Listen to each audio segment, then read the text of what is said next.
Hello, everybody, and welcome to your Monday night show. Of course, we got John, MJ, and myself, and we do want to thank everybody for taking time out of their Monday night, whether you're watching this at the same time as you're watching some basketball game that I don't know why you would do that. But anyway, maybe you're doing it at the same time, or maybe you're catching us in rerun because you were doing something else on the Monday night. Whatever happens to be the case, thank you for taking some time out of your schedule to join us as we talk about talking. I think that would be safe to say yes. I believe so. Talking about talking. How did I word it on my page? Hold on. I worded it. It's coming up here. Yeah. Mic check 1 2 1 2. We are talking mic talk. We are talking mic talk tonight. Miking talk mics. Talking mic check. talk, we're talking mic talk. Talking microphone use.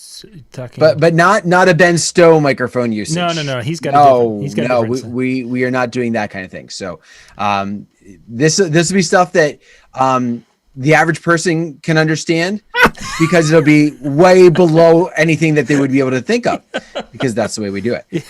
Ben Stowe talks to the average person, and we're way below that. So. No, there's sometimes I know where the on switch is. Yeah, I was gonna say sometimes Ben's like 4 or 5 up here somewheres, and I've got to basically interpret things. Okay, so the Gusenhatzer and the Wissverser, those things have to be turned to the left, right? Yes. Okay, just turn them to the left. That's all you need to know. Turn them to the left. He's Yoda. The rest of us are stormtroopers. Yeah, something. That's about the way it is. But yeah, tonight I wanted to kind of talk a little bit about the microphone, how much DJs use microphones. And obviously that depends on the type of events you do. But I think in the realm of the DJ, we talked to people who were early in the DJ profession in New York, and they were doing the clubs and they were doing the house parties. Microphones they didn't even have in many cases. I've talked to people who've said we had speakers and we had our turntables, and that was it. There wasn't a microphone to be had. Then at a certain point in time, then you had an MC who came in there who kind of did the hyping of the crowd and would, in some situations, do some of that rapping along. And that was really the first time that the two kind of merged and came together. As time went on, then the DJ started to do more of that themselves, and they would use the microphone to hype the crowd, do different things. Weddings, DJs became more into weddings. Then it was making announcements and becoming that master of ceremonies for that side of things. And it's really evolved from not using it and then using it as an entertainment tool. And then it became, a number of years ago, the predominant. There were people who were being hired because of their MC skills. We continue to move forward now in 2021, and the discussion becomes is, where are we at today? What do people want from their DJ when it comes to the microphone? I ask that question all the time. What do you want from me? I don't think that's what you mean. Yeah, well, it could be. It really could be. Depending upon the crowd and what their expectations are. And I think that's probably the biggest discussion is there a overlying expectation today when it comes to the DJ type entertainment? I would say it's definitely evolved a little bit, and from the standpoint that, I can think back 5-10 years ago where I would get an email from somebody or an inquiry about their wedding, and we'd be talking, and the question would come up, now, do you make all the announcements? Are you going to introduce us and talk, when the events come up, are you going to be on the microphone doing that? And so it was almost like at the time I was like, what do you mean? Of course I am. Like that was, to me, that was a given. Mm-hmm. But for the guests or for the clients, it was kind of like, we need to ask that. I can't recall being asked that at all. I would say probably within the last 3 years, maybe one offhand, but come to think of it, it was like the one I'm thinking of was like an older couple, like the second or third marriage, like old school thinking, because it's been a while. So, I really think it's become just a assumed thing at this point. And I wonder when it's become that assumed that it's going to be there, and then at what level, because there can be people who are just making announcements. Let's call it kind of the radio DJ thing. It's like, hey, we're going to be slowing it down. We're going to speed it up. Hey, the next song is from Bob Seger, and it's going to be great for your dance floor. Come on out. that type of a microphone person. Then there's the kind where they would be making announcements that we'll be getting to the dollar dance, or we want Bobby and Susie out on the floor so they can do this special spotlight dance, the announcement type DJ. And then there's the crowd hype. Mike Walter does a lot of talking about this, where it's like, the okay, everybody, you know it, dun, dun, dun, that kind of a thing. Is there one that is expected and the others aren't? Or is it something that these are all expected in today's world? For weddings, I'm going to say the middle one is the one that is expected.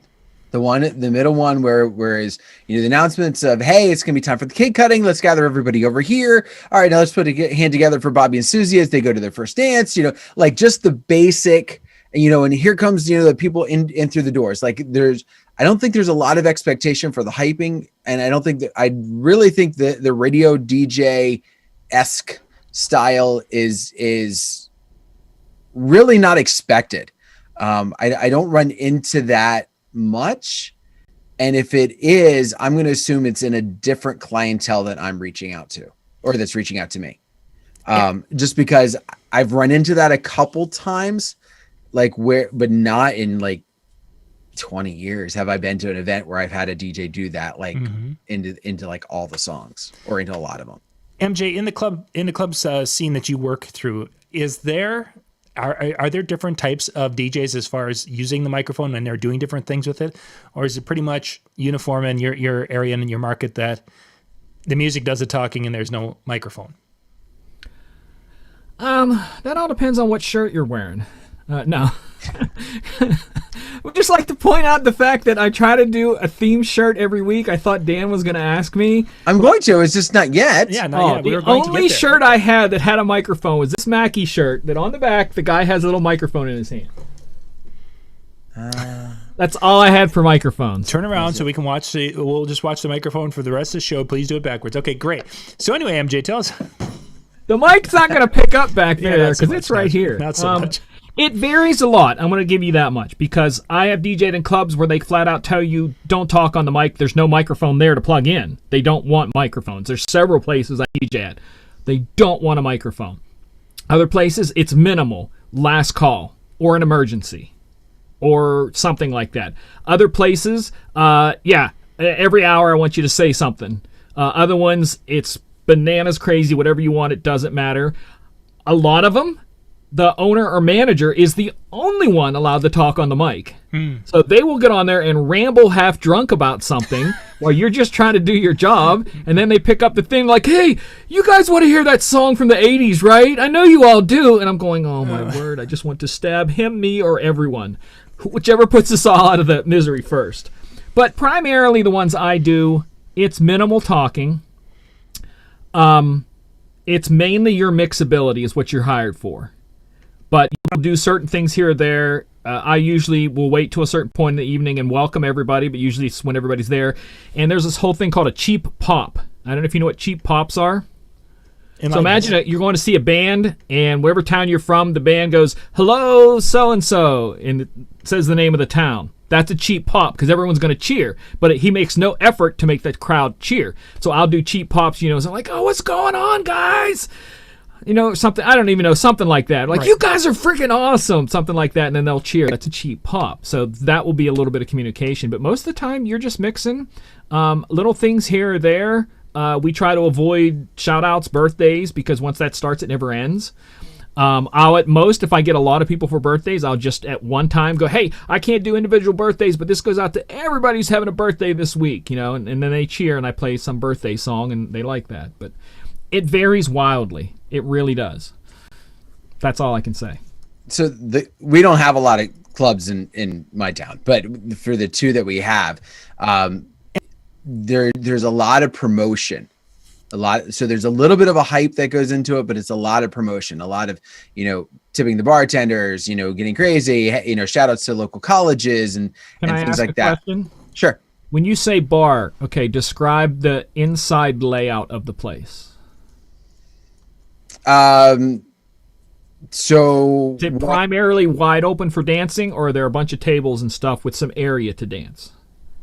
No tables. Okay. So one particular place is in an old jail, so it's kind of a little weird. So the main room, a bar, floor.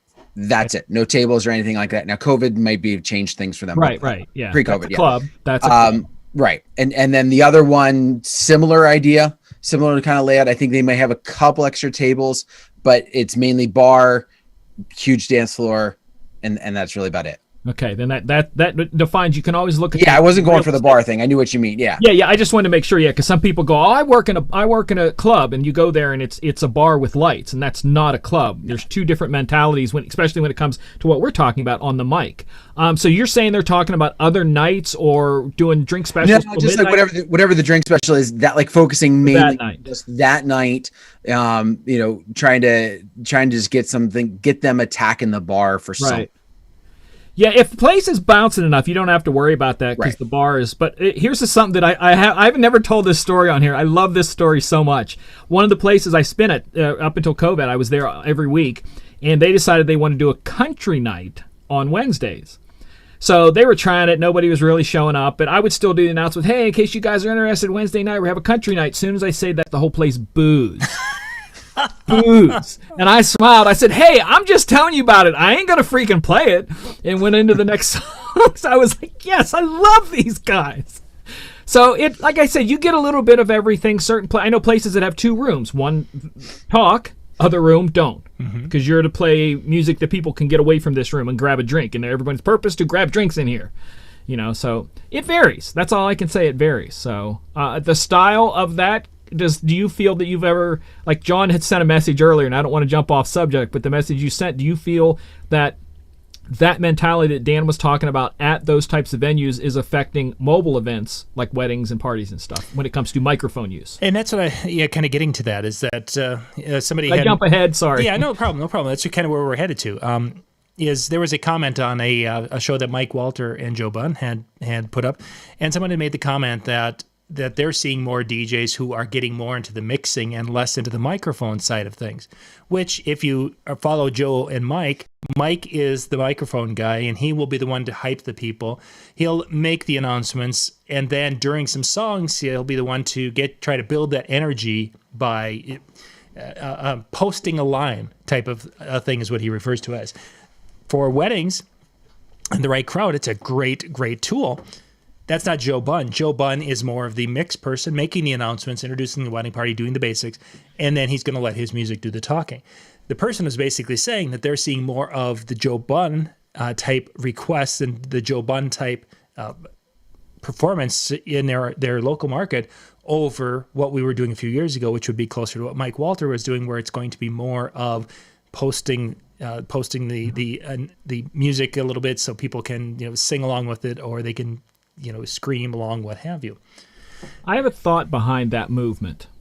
I said this a couple years ago, because anything in life, if you want something to change, 99% of the time you have to wait for, and I don't mean to disrespect anybody by the way I'm about to say this, but the previous people who are kind of the ones in charge, you have to wait till they leave the scene, whether it be passing away with age. Like I said, I don't mean to disrespect anybody, but that was a thing that was expected, because I think a lot of people have had wedding DJs where they say, hey, I want it to be just like the club, but they forget about grandma who does not want that for any means of anything. Right. But their parents may have been club goers when they're younger, so it's a little bit more acceptable. So as we go on, if you have parents that are a little bit more acceptable to that scene, they might be a little bit more open to that being more of a feel. And that's why I think maybe we're seeing the switch, because you're seeing a generational thing where people that, gosh, I can't believe I'm about to say this. People my age are becoming grandparents. Mm-hmm. Shoot me now. And I think that movement of mentality, like I said, as one passes away, this one comes in and they have a little different mentality of the way things should be, and they're more accepting of that, and that's why I think you're seeing more of that maybe. See, and I thought as we got into this generation that was doing prior to TikTok and Snapchat, but once we started moving into the social media world and everyone could make their profile and everyone could become the star of their own show, I was really seeing the love story was coming out in the wedding market, and I was thinking to myself, this is going to become the thing that you're going to have to do at every wedding, because people are going to want to continue to tell their story. It's all about me. Here's my story. Come and be part of my day and experience me. And I thought that was going to become the thing. And yet that's not what I've been picking up the last couple of years when I'm getting phone calls and such, is that and maybe it's just the people that I'm working for just aren't that the right person, but I'm not seeing that whole look at me. I want everything to be wrapped around, my personality, my desires, as I do on Facebook or my social media of, where I'm the star. And that kind of surprised me. I expected to have more of that instead of less of that as we started working with these younger couples. I don't understand it, truthfully. Well, one of the things I feel like we're talking two different ports of the night. We're trying to put them in all into one.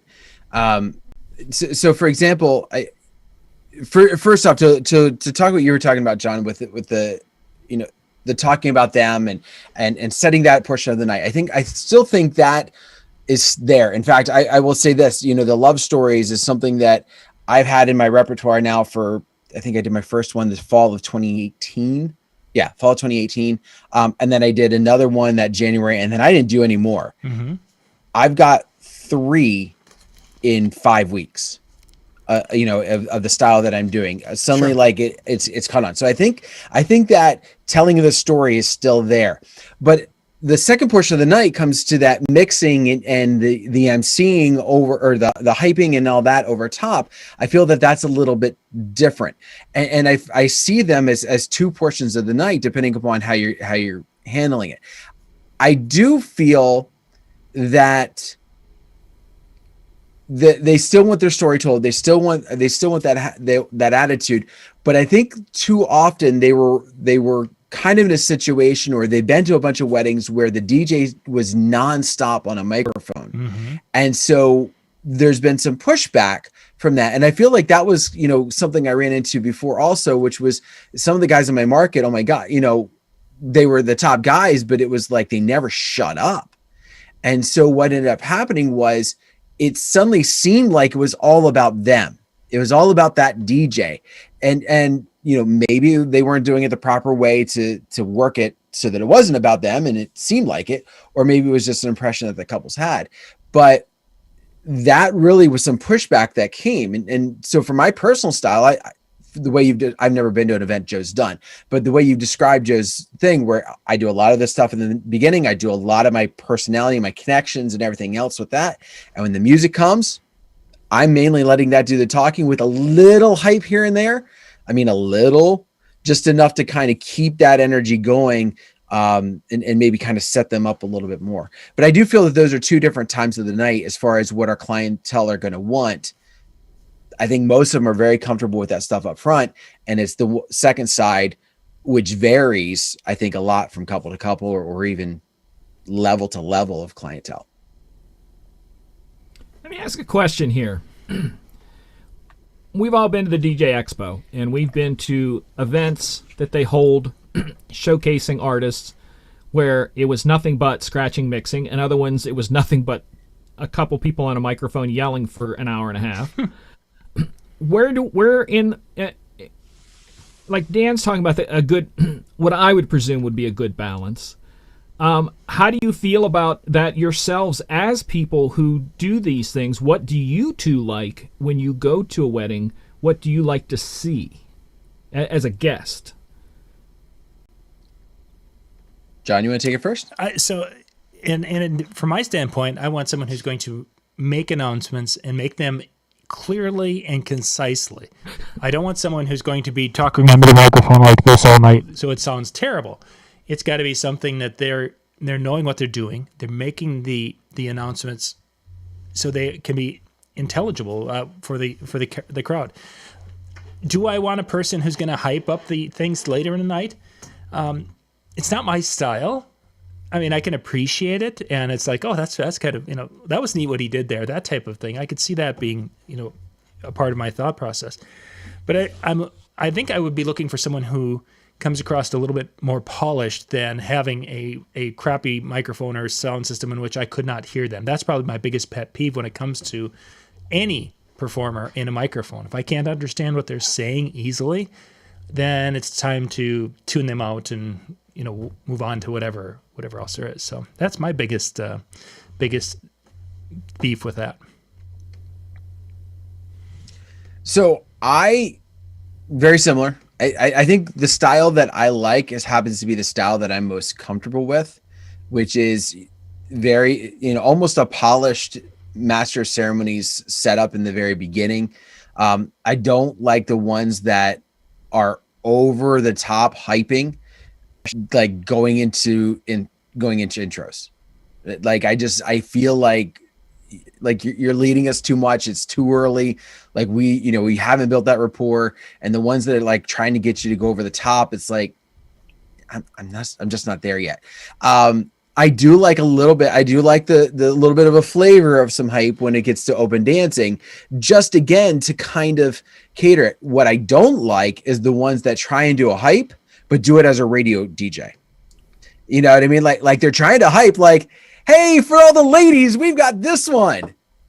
And it's like the attempt's there, but that just falls flat. And so to me, I kind of like that good mix, because I also appreciate somebody who's able to do a little bit of both. I will say the weddings that I've been to where there's been a lot more hyping has been also 2-person teams, to where the DJ is playing and the MC, if he's done with all of his stuff earlier, it's like, all right, what do I do now? All right, I guess I'm going to hype him up, Mm-hmm. And so that's where I feel like there's been a lot more of that happening, and probably also why I just do it sparingly, because it's me. Going back to that comment though that you mentioned earlier, John, on the YouTube, one of the things that I feel could be making the reason why there's been more of a focus on the mixing and less on the MC. I almost wonder if, as DJs, because it's becoming a little bit more customary and even easier for us to mix, that those that typically haven't are a little bit more willing to, and as a result, they're not comfortable doing both at the same time. And so now becomes, okay, I'm going to focus on this because I almost feel like I need to, and they're not able to, bring one thing in with one hand and hold the microphone with the other. That's a guess, but I mean, that's one of the things that came to my mind when you posted that comment in our group this morning. I think you made a good point there, Dan. I think that what you said, is it builds you said that the person had not built a connection with the crowd yet, and how that can make a big difference. If they do make that connection, then they can be a little bit more silly and loose. But if they haven't and they're driving that home, that can seem really awkward. Mm-hmm. Mm-hmm. And go ahead. Yeah, and then one of the areas when you have, and I have seen DJs who have played this role, and there have been times I felt even I've kind of crossed the line into this, is where you're working with the microphone, you're doing some things, and you're getting a response from the crowd, and then before long, because of that feedback, you find yourself almost taking a center stage, where you become, to a point, a star of the show to a lesser extent. And I wonder if that becomes a problem, that sometimes when we are on the microphone and we do that and we say something, we have a clever little quip that just happens to work, and then you get that response, and then there's that part of you is like, oh, well, if you thought that, if you like what I'm doing now, just wait, kind of a thing.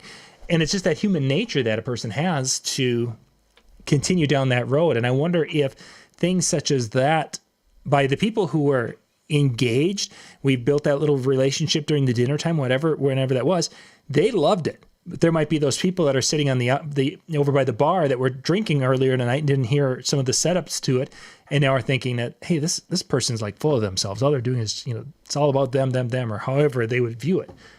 And I wonder if things like that happen unintentionally, but we end up hurting ourselves more by doing things such as that. I don't know. It's one of those I've thought of and not sure how to handle that. I have Mike, remind me before night's over to ask the question that I was thinking of asking before, but this goes right along with what John said. In my book, I talk in there about there are two types of people in what we do. There's the entertainer and the artist. And the entertainer will say to you, sit back in your seat, you're about to be entertained. and where the artist says, get up out of your seat, come with me, I'm going to take you on a journey. And if you can find that balance, that's a magical thing, but not everybody has that strength to. Sometimes you're either one or the other, and then if you're one, you become one of two things. You either become a, hey, look what I can do person, or I'm getting so lost in what I'm doing, I didn't even know you were there. And both of those in extremes can be. So you have, in my mind, there's a 4-directional dynamic there. Yeah. That you have to try to find that blend of those, and that's when you connect with the crowd connects with themselves, and you all lose yourself in the moment. And that's the magical thing. But it is a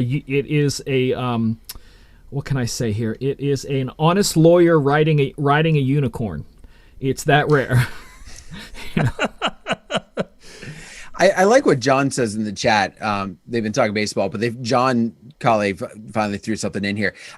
There's a different set of rules when you're playing for a client versus a crowd. And I would say even to the point that clientele, as far as like weddings or birthdays or bar mitzvahs, to where you have a guest of honor that you're playing for versus the crowd, because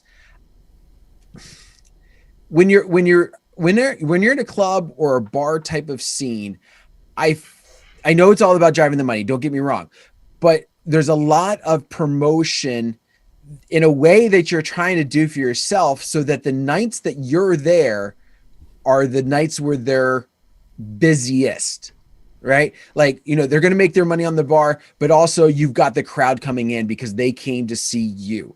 And so there becomes more, okay. I know. Yeah, just because in today's crowd, I just don't see people following DJs anymore. Right. So, but hyping, I know what you mean. Right. You want to make them so happy they want to. Or right. At least they know the night you're there. They're not going to follow you from bar to bar, but they know the night you're there, it's going to be a good night. How about that? Yeah. Okay. So there becomes a little bit more when that happens, a little bit okayness, for lack of better terms, to be that self-serving, to kind of get that all about me, whatever. But when it's a bride or a bar mitzvah or, those kind, you're any hyping that you do needs to be met with equal or more focus on them. And I think that one keeps you grounded, because if you're consciously thinking about it, I also think it's a little bit easier, because, that to be honest with me, that's my favorite type of hyping. Let's hear it for Bobby and Susie. Yes. It's all about them tonight. Or, one of the things that always used to drive me nuts, or I maybe the most uncomfortable, was when I would get to the end of a night and like we'd finish, I'd play the last song and I'd be like, all right, everybody have a great night. And they'd look at me and they'd start clapping. And I'm like, no, like, it's like, no, like it just, that was not my personality. I didn't like it. It just felt weird. So now, before they even get a chance, when that song is coming down, one more time, let's hear it for Bobby and Susie who got married today. Now, even if they were thinking about looking at me, or any applause that may have come from me is directed towards them, whether they meant it for them or not. And it, to me, it makes it so much nicer and again, easier, maybe not, but to focus it on them rather than trying to just general hyping. So what's out of that, don't you? What's gonna happen then if you get a night where they, at the end when you're done, they clap and then come up, hey, can I get my picture with you? Hey, where are you gonna be at next? Hey, can I get another picture with you? And stuff like that. Have you seen me? That doesn't happen. Yeah, that's a lot. Well, it shouldn't happen to me, but it does. But I think that's in, like you said about the right client. In the clients that I deal with, I create an atmosphere where people connect in the moment.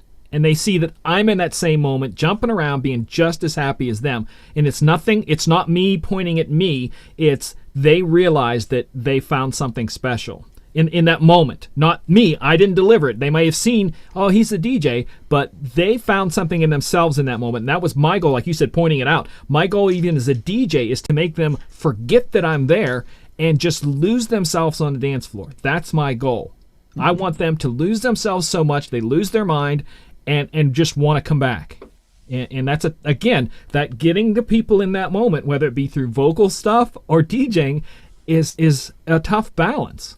Now, the question I want to ask John and Dan, the MC's MC of our business is Big Daddy, and he has a style, and I've only seen him at the expos. Mm-hmm. All right, so he's a freaking awesome guy, but when he and some of the other guys do events, it's like you can't hear the song because they talk so much. Is he like that, and is that a style people like? If he's like that, he may not be anything. I don't, like I said, I'm not judging him. I'm not anything.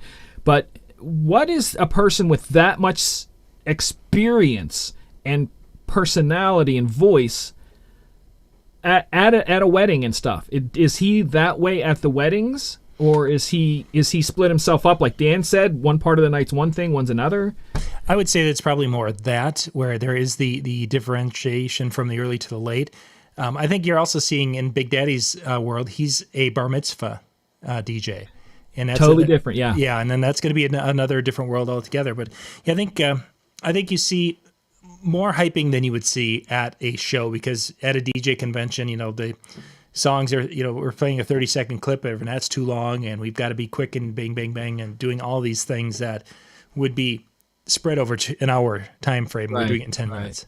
So I think that, but Big Daddy is more comfortable on a microphone than a lot of people when it comes to talking over the music or doing different things, and that's his style, and that works for him because people have seen that and they either like it or they are not going to call him.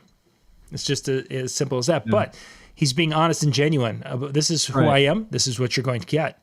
Whereas, and I think that's an area that some DJs get hurt with, is that, hey, how much do you charge? This is what I charge. Great. And the conversation never goes on. And now here comes someone that's just basically letting my music talk. And now the guest or the client is expecting someone to be on the microphone hyping the crowd. I want Mike Walter, but I hired Joe Bunn, and I didn't, they didn't ask the questions to find out if Joe Bunn was going to do a Mike Walter show. And Joe Bunn didn't ask the questions to find out if they wanted Joe Bunn or Mike Walter. And we're just using those names for those of you out there. Right, as one, you guys, in your styles, do you prompt them up front on your style? Is that something that should be approached that way as opposed to the other? I try to, and that's the conversation as far as how they're wanting to have things go, and we talk a little bit about where if they go, when they go out. Back when we used to go out, where do you guys go out on a Saturday night? What kind of thing? What's a fun date night?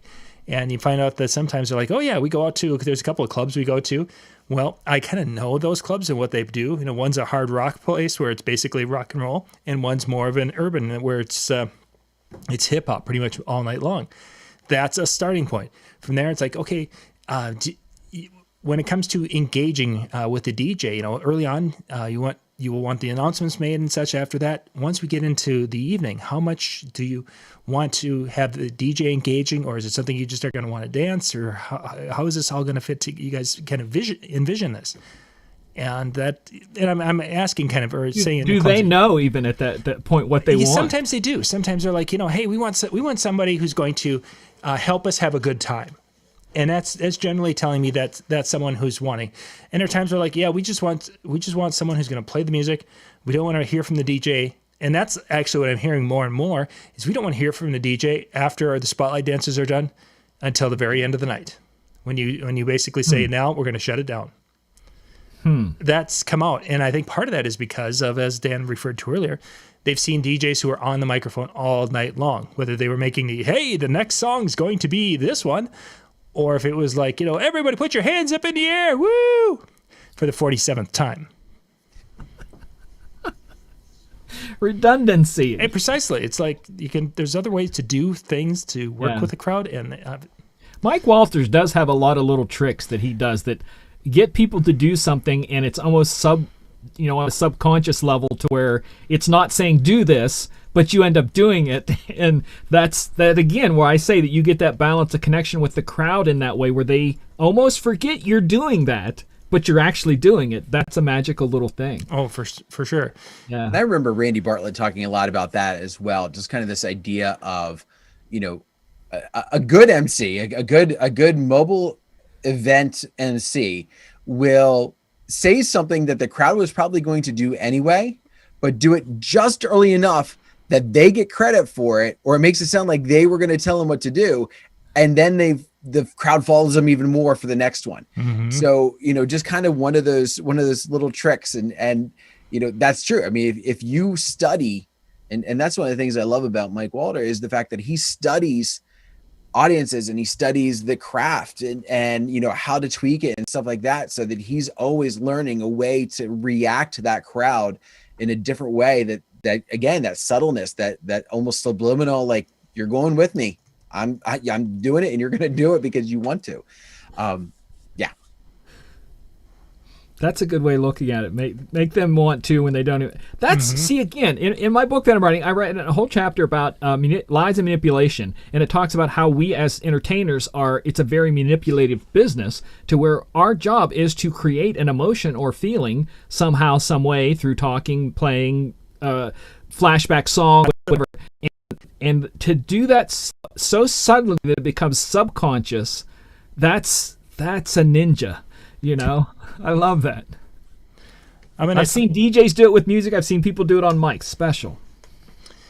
In the chat room, I just put a link for an example of Mike Walter talking about audience participation and how he does some of that. Just for those of you who have never seen any of his things, this little video clip will probably help you get an idea of what we've been talking about when it comes to Mike Walter. MJ, you mentioned the whole concept of losing yourself in the moment on the dance floor. That's kind of a goal of yours. And I wonder if that's something we're going to see more of in 2021, is the desire for people to do that. Basically, they've just gone through and there's all these things going on. And in the case of early events where the guests aren't showing up and there's all these stressors that got us to this point, that's going to be a bigger thing for people to get lost in the music, and they're on that dance floor and they're just having a great time. Meaning that we have to have a little bit more appreciation for keeping that flow going that maybe we've had in the past, because they're going to want to be out there and just having a good time for maybe 10 to 15 minutes at a shot. Secondly, is that using the microphone might be one of those things that, unless it's used as a gear change intentionally, that it might be one of those things that's a buzzkill, for lack of a better way to describe it, when we get into that dance time of the night. And that it may be 2021 is going to be lesser of a year to be using the microphone, and more important to really focus on keeping that dance floor tempo consistent, so people can go out there and just let the worries of the world go away. Go ahead. No, I just say I like to look at it as, like I said, it is a mental manipulation through so many different tricks. Just like Mike Walter has the ones, where he says something, I will mix differently. Well, I actually named the style of mixing called dumbing it down. And you're mixing in a way that is not those quick pops, quick pops. You're taking them across something. And you start out early on by connecting with you and them by saying something on the mic. That's why I say I usually do my welcome very early, and that's where I make the connection with them. But the song I pick right after the connection makes them connect to themselves. A sing-along or something that drops them, brings them, unifies them. And then you just take them on that journey to where they just want to be right there. That it's that fear of missing out, FOMO, that they don't want to leave the floor because they have FOMO. And you just, it's a night of taking things in different directions and doing the left turns to play something stupid to get them just laughing and then bring it right back. And that's what the whole thing's about. But if you can make that crowd just lose themselves, that's the whole thing. I don't know, you guys dance much. I know Dan likes to dance, I know that. But as a person who gets out on a dance floor, there are nights that I've gotten out there and I couldn't tell you who was standing next to me because I was having so much fun just dancing. Mm-hmm. And if you can get people to do that, that's gold. And if you can get a room to do that, where you can't get them to stop, where the music's down, the lights are up, and they're singing songs, music's off, lights are up, they're singing songs and still dancing, and the bouncers are like, can you get them out of here? I'll try. Yeah, well, just like so It's that, but I think that can be anybody, no matter your mixing ability. I don't think it has to be that you're a great mixer. It's a mentality of programming. It's a mentality of, like I said, you have to be able to read that crowd in that moment. They're a live, living, breathing thing. You can't just throw numbers at them. You have it's a living thing that you have to work with every moment. Give and take. I don't know. Go ahead, Dan. Sorry.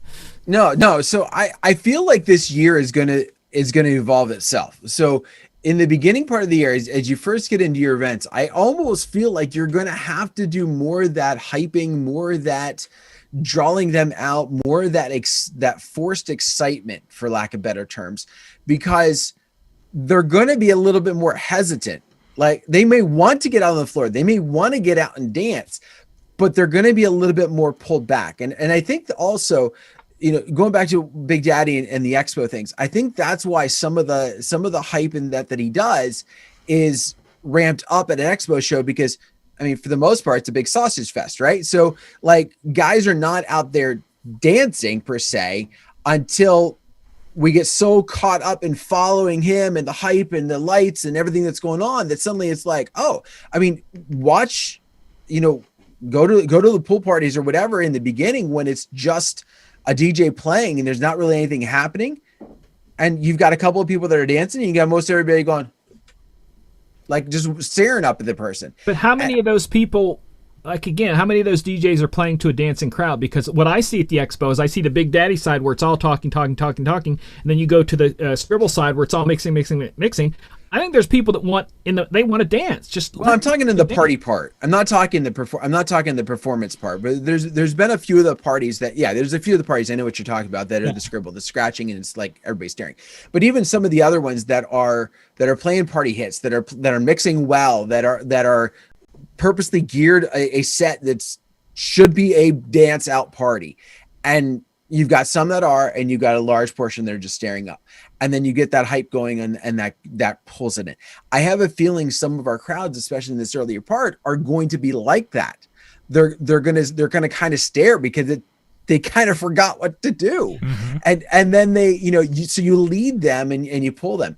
And then as they've been to a few, whatever, and maybe even in the course of the night, all right, you can dial it back, because you've already primed that pump and now they're ready to go. Or you get to fall.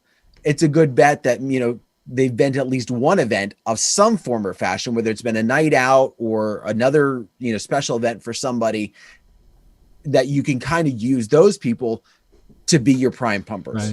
Right. Primers. Primers. How important is alcohol? Because in my business, you can just look at the crowd and go, they're not ready yet. They haven't had their second drink. That sort of thing. Yeah, I'm worried about one of my first weddings this year, which is a dry wedding.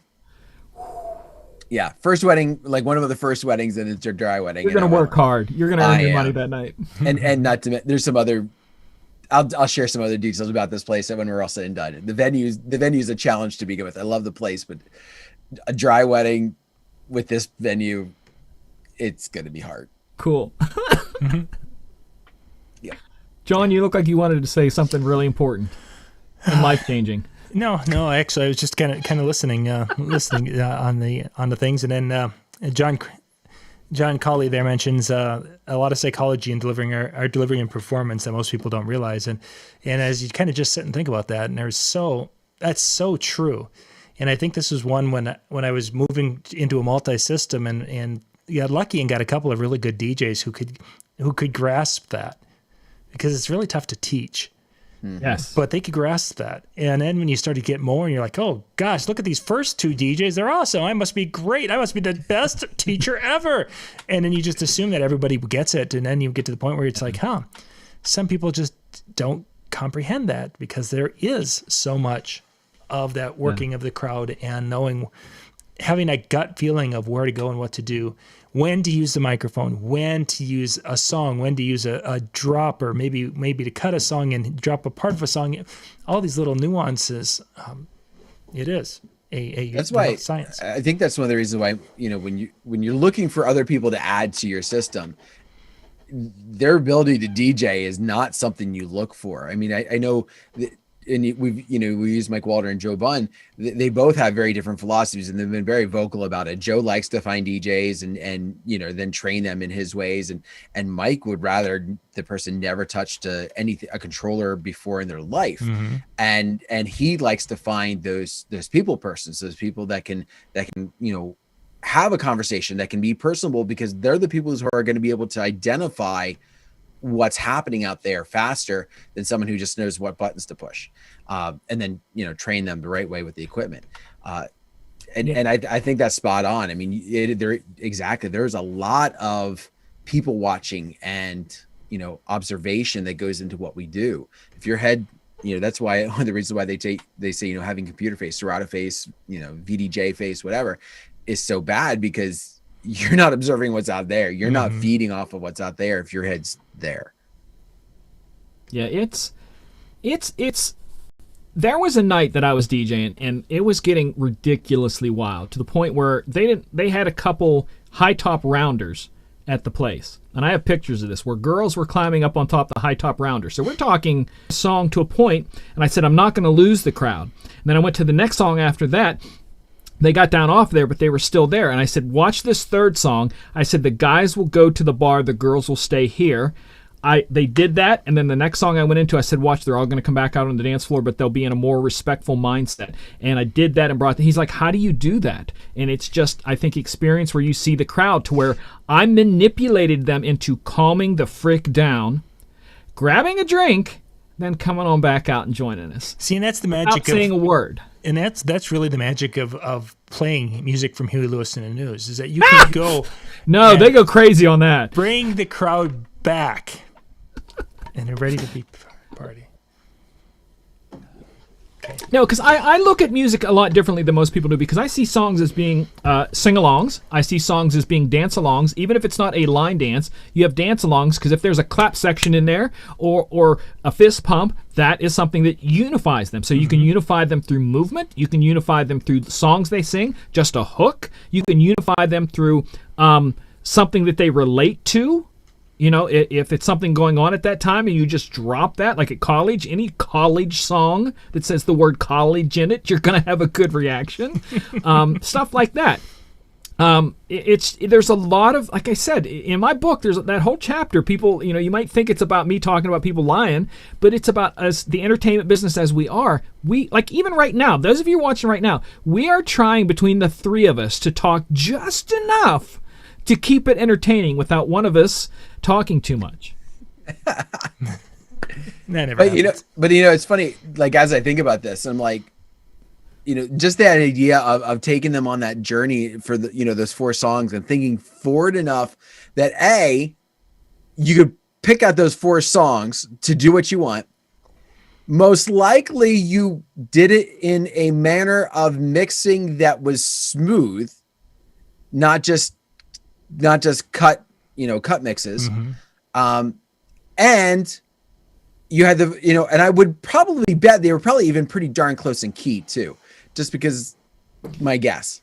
Well, you can change a crowd's mood by changing the key too. That's true. So if you're in a minor key, you can go to a major key and make the crowd happier without them even knowing that. So that in itself is its own thing. That's true. But knowing you, and knowing what I know about you, I'm sure that all 4 of those hit every possible positive way of doing that, and there wasn't something that was off. Not to toot your own horn, but or not to toot your horn too much, but in some aspects, I think that's probably why some DJs become, as John, we keep going to John's comments in the chat, and he's on fire tonight. To where, he says, great mixes, no talk, bad DJ, too much talk and meh mixes, bad DJ. Got to find a balance of the fact that some DJs use that microphone as a crutch instead of taking the time to think, how could I get through this in a way that isn't just get on the microphone and do something. Yeah, I probably think more than the average DJ, and I always thought that everybody did what I did until I started hanging out with John. And because I like I said, when you look at virtual DJ's key thing, you don't have to necessarily, it has what's called a key difference. So you don't have to look at the key of the song, you just look at the difference. So if it's 0, the 2 songs are in the same key. But if you take that 6 off, then that takes that into what's called a minor key harmonic. to where it creates a minor harmonic key between six different in the opposite directions. And I will use that at nights to take it to a different spot to where maybe I want to slow it down and make it like a hip hop thing where everybody just chills out and just, rocks, grinds, maybe, So I guess people don't. It's just part of my mind. I can't turn it off. Like I was talking to a friend the other day about DJing. I said, you can't go to a restaurant and hear a song without thinking, at least for me, oh yeah, this song would mix into that, or it's on the same key as this, or I normally mix this, but I bet this would work. And you can't enjoy music. I mean, I can't turn it off. As DJ, what's his name? Jazzy Jeff says, he goes, I hate my inner DJ so much. The one that plays the songs in your head. Yeah. Oh, I totally get that. Somebody else out there goes, I don't understand. I don't get Trust me. Yeah. We should wrap things up here, guys. So coming up next, Howie and Jimmy are going to be in the chill room, DJNTV.com/chill. They're going to be talking about basically what happens when you're getting these last minute calls where the DJ can't make it or there's some emergency things that pop up. The guys are going to dig into that a little bit and chat about that tonight. So you can go to DJNTV.com/chill and kind of hang out in the background, shut your camera and mic off while they record. And then after that, turn it on and have a great evening of chatting there. Tomorrow night, Ben Stowe and I are going to be taking the night off. So you'll have Jay and Brian hosting the chill room. Again, DJNTV.com/chill. They'll be doing that at 10 o'clock Eastern tomorrow evening. And then, MJ, what do you got Wednesday night? I am bringing back one I did last month on Twitch. I'm bringing it to the YouTube side. Where do I get my music? Excellent. The last time we did it on Twitch, and there wasn't a whole lot of people there, but like I said, I get asked that question so much, so I'm diving into all the places I get it, why I choose it, what I look for, all those kinds of things, so you can create a mentality and find what works best for you. Excellent. That sounds good. And that's Wednesday night at 9 o'clock Eastern. So you guys can pop out to, we'll have the links and such available later in the week. So, I think that's it. We've covered our bases. No one said Mega Seg. Oh. Now you did. Yeah, you did. It's all right. We have 2 drinking games now. Yeah. We need 2 different drinks. No, there's it. Well, it takes too much.